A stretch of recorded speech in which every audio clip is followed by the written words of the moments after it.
Hello भाई, नमस्कार। मैं सुधाकर सिंह, आप सभी सफलता की चाहत रखने वाले शेष रेडियो का सुधाकर सिंह एजुकेशन हम यूट्यूब परिवार में दिल खोलकर हार्दिक वंदन अभिनंदन एवं स्वागत करता हूं। आप कैसे हैं? मैं उम्मीद करता हूं कि आप सब लोग बेहतर होंगे, जहां भी होंगे खुशहाल होंगे और अपनी पढ़ाई को लगातार एक स्मूथ वे में जारी करें। गाइस, मैं एक बात बोलना चाहूंगा कि वक्त से लड़का जो नसीब बदल दे, वक्त से लड़का जो नसीब बदल दे, इंसान वही जो अपनी तकदीर बदल दे। कल क्या होगा कभी मत सोचो, क्या पता कल वक्त खुद ही अपनी तस्वीर बदल ले। गाइस, जैसा कि आप देख पा रहे होंगे बोर्ड पर कुछ प्रश्न मेंशन हैं। उन प्रश्नों पर आज हम चर्चा करने की कोशिश करेंगे जो विभिन्न प्रतियोगी परीक्षाओं के लिए बहुत ही महत्वपूर्ण साबित होने वाले हैं। आइए गाइस, देर ना करते हुए हम लोग चर्चा करते हैं इन प्रश्नों पर। सबसे पहला प्रश्न जो दिया गया है कि संविधान सभा की प्रथम बैठक कब हुई? संविधान सभा की प्रथम बैठक कब हुई? आपको 4 विकल्प दिए गए हैं, इनमें से एक प्रश्न उत्तर सही है। तो आइए देखते हैं संविधान सभा की प्रथम बैठक कब होती है। क्या 9 दिसंबर 1946 को होती है? क्या जो है 11 दिसंबर 1946 को होती है? तीसरा, क्या 13 दिसंबर 1946 होती है, या इनमें से कोई नहीं? आपको 4 विकल्प दिए हैं। प्रश्न पूछा गया है कि संविधान सभा की प्रथम बैठक कब हुई? 9 दिसंबर 1946 को, 11 दिसंबर 1946 को, या 13 दिसंबर 1946 को, इनमें से कोई नहीं। तो सबसे पहले अगर बात करूं, संविधान सभा की जो प्रथम बैठक होती है 9 दिसंबर 1946 ईस्वी को होती है, जिसमें डॉक्टर सच्चिदानंद सिन्हा को अस्थायी अध्यक्ष के रूप में चुना जाता है।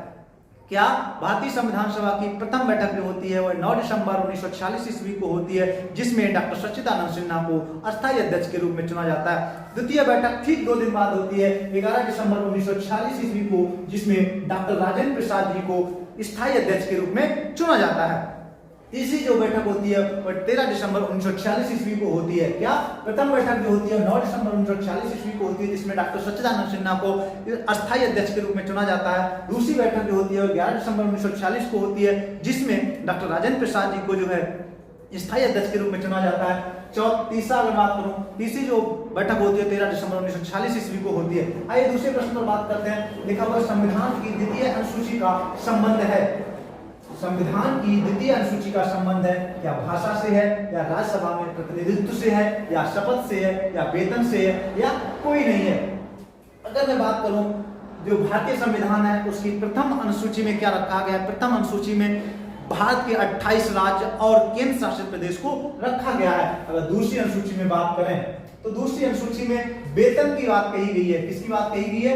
वेतन की बात कही गई है। किसकी बात कही गई है? वेतन की बात कही गई है। और तीसरे में शपथ की बात कही गई है। प्रथम अनुसूची में 28 राज्य और केंद्र शासित प्रदेश को रखा गया है। दूसरी अनुसूची में अगर मैं बात करूं तो वेतन एवं भत्ते की बात कही गई है। तीसरी अनुसूची में अगर मैं बात करूं तो शपथ को रखा गया है। नेक्स्ट प्रश्न जो हमारा है, कह रहा है कि सरकार के संसदीय स्वरूप का विचार कहां से लिया गया है?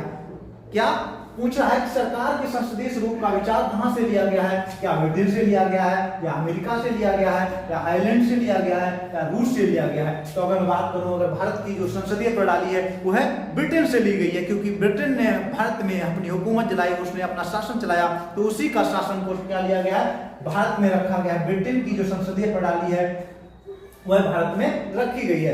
अगर बात करें नेक्स्ट प्रश्न पे, कह रहा है 74वें संविधान संशोधन का संबंध किससे है? क्या नगर निकाय से है, पंचायती राज व्यवस्था से है, कमजोर वर्गों के आरक्षण से है, या ये सभी है?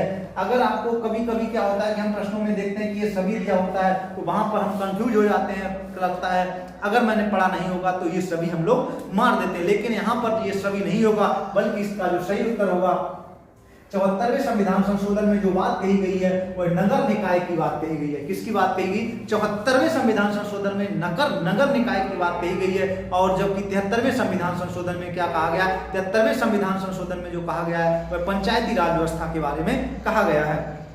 तो आई होप आपको बात समझ में आ गई। 74वें संविधान संशोधन में नगर निकाय की बात कही गई है, और 73वें संविधान संशोधन में पंचायती राज व्यवस्था की बात कही गई है। नेक्स्ट प्रश्न जो हमारा है, कह रहा है कि सरकार का कौन सा अंग राष्ट्रीय कोष का रक्षक होता है? क्या सरकार का कौन सा अंग राष्ट्रीय कोष का रक्षक होता है? न्यायपालिका, कार्यपालिका, या विधायिका, या ये सभी? जबकि इसका उत्तर क्या होगा? ये सभी होते हैं। सरकार का कौन सा राष्ट्रीय कोष का रक्षक होता है? न्यायपालिका भी होता है, कार्यपालिका भी होता है, विधायिका भी होता है, बल्कि ये सभी होगा इसका उत्तर। कह रहे हैं स्वतंत्रता के लिए क्या अनिवार्य है? स्वतंत्रता के लिए क्या अनिवार्य है? बता रहा है क्या प्रतिबंधित होना चाहिए, अधिकार होना चाहिए, विशेषाधिकार होना चाहिए या कानून होना चाहिए। अगर स्वतंत्रता के लिए क्या अनिवार्य है तो इसका सही उत्तर है अधिकार होना चाहिए। स्वतंत्रता के लिए क्या अनिवार्य है, अधिकार होना अनिवार्य है। नेक्स्ट हम कह रहा है प्रथम प्रधानमंत्री कौन थे जिन्होंने संसद सत्र में उपस्थित हुए बिना ही त्याग पत्र दे दिया था। वह कौन से प्रधानमंत्री थे जिन्होंने संसद में हिस्सा नहीं लिया और अपना त्याग पत्र दे दिया था। 4 विकल्प हमें दिए गए हैं। क्या श्रीमती इंदिरा गांधी थी, श्रीमती इंदिरा गांधी थी, इंदिरा गांधी, क्या श्रीमती इंदिरा गांधी, लाल बहादुर शास्त्री, चौधरी चरण सिंह, मोरारजी देसाई। पूछ रहा है प्रथम प्रधानमंत्री कौन थे जिन्होंने संसद सत्र में उपस्थित हुए बिना ही अपना त्याग पत्र दे दिया था। वह थे कौन, क्या श्रीमती इंदिरा गांधी थी या लाल बहादुर शास्त्री थे या चौधरी चरण सिंह थे या मोरारजी देसाई थे। अगर मैं बात करूं इसका सही उत्तर जो होगा वह चौधरी चरण सिंह थे जिन्होंने संसद में हिस्सा नहीं लिया और उन्होंने अपना त्याग पत्र दे दिया था।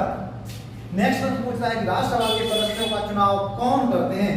राज्यसभा के सदस्यों का चुनाव क्या लोकसभा के सदस्य करते हैं, स्थानीय निकाय के सदस्य करते हैं, राज्य विधानसभाओं के सदस्य करते हैं या आम मतदाता करते हैं। तो राज्यसभा में जो सदस्य चुने जाते हैं उनका जो है वोट कौन उन्हें करता है।